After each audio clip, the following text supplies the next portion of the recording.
auzubillah bismillah inna waliyallah wa ma tawfiq illa billah asalaamaaleykum wa rahmatullah mbokk jullit di mbokk taalibe yéen ñi xam ne yéen di baaxu seen Ahlu Café TV ba léegi ñu ngi fi xam ne moo di kër Sëriñ Tuubaa bu ne si jumaa ji andi ko suñu jàmbar yi soxna Maam Isa Mbàkke Ahlu Café Touba su fukki fan ak ñett ci weeru koor gi édition 2022 léegi noonu mbokki taalibe di nekk noonu waaye nag tey nag soxna si dafa invité waa daayira Ahlu Café Touba Bellaxoor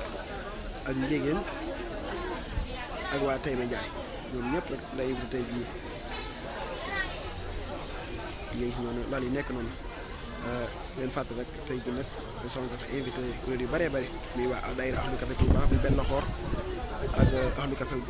Touba Njégéen ak bi nga xamante ni moo di waa Taïba Ndiaye ñëw tey jii fi nga xamante ni moo di kër Sëriñ Touba gi su fukki fan ak ñett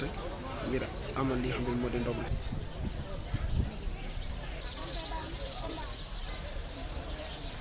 mu mel ne nga gis noonu mbokk taalibe bi fa toog nañ di xaar li nga xamante ni moo di waxtu dog bi ngir ñu amal li nga xamante ni moo di dog li ñu ànd ko suñu jàmbaar ki soxna Maam Isa Mbàkke Ahlu Café Touba bi def suñu Modou Fatou waaye suñu Massamba xam naa ne def leen ànd ak yéen wëlbati caméra bi wan leen li nga xamante ni moo di mbokk taalibe bi xam ne ñoo ne ci beneen wet waaye comme ni leen ko waxee rek beneen wet bi moo nekk noonu sappe góor yàlla yi nekk noonu mbokki taalibe yi toog na di xaar li nga xamante ni moo di waxtu dog bi ngir ñu amal li nga xamante ni moo di dog bi waaye léegi si noonu mbokk soxna yi toog noonu moom tamit leen fàtte rek tey ji en direct la ci kër Sëriñ Tuubaa bi nga xam ne moo ne si jumaa ci pale bi fukki fan ak ñett waaw ñu ànd ko soxna Maam Isa Mbàkke Ahlu Café Touba ba léegi rek organisateur yi toog noonu ci kaw maanaam def leen lu ànd ak yéen rek doxam tuuti rek wan leen couloir bi waaye buñu ca jógee dem ci yeneen commission yi waa café gi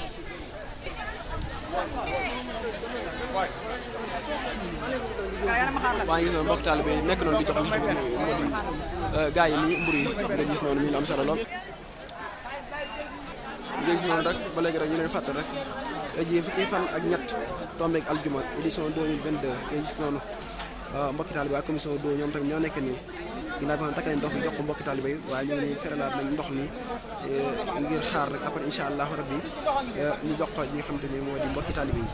di ay jàmbaar lool di ay ndaanaan waaye di élément Baye Talla Gueye Madiana ak Sam suñu média yi jiite ko macha allah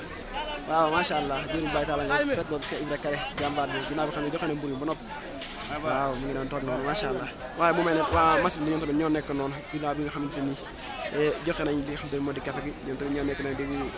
réglé li nga xamante ni moo di si café gi di ko tàngal ngir café gi fekkee ne xaw naa jeex ñu rempli ko ñoo nekk nag ñoom tamit ñuy jàmbaar lool desaan jëri si daan café nekk noonu